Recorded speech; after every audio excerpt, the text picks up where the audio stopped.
חייב לשתף את החוויה עכשיו שהייתה לי בשחייה. בדרך כלל שאני שוחה, אחד הדברים שאני עושה זה את הספירה במקרה של הדרכות שאני עושה, ואף פעם אני מצליח באופן עצמאי בגלל המאמץ.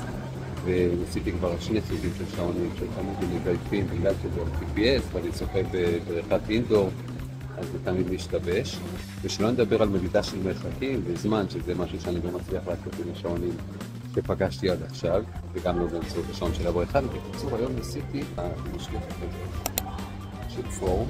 הדבר הכי מדהים בה זה שכל הנתונים, זה מה שאני רואה במים, כל הזמן אני רואה את זה on display, זה מה המשחק שעשיתי, מה המהירות לבריכה, מה המהירות ל100 מטר, דופק לב, וכנראה שיש עוד פונקציות שאותו ניסיתי היום, זו הייתה הפעם הראשונה שלי, אבל זה היה פשוט יוצא דופן.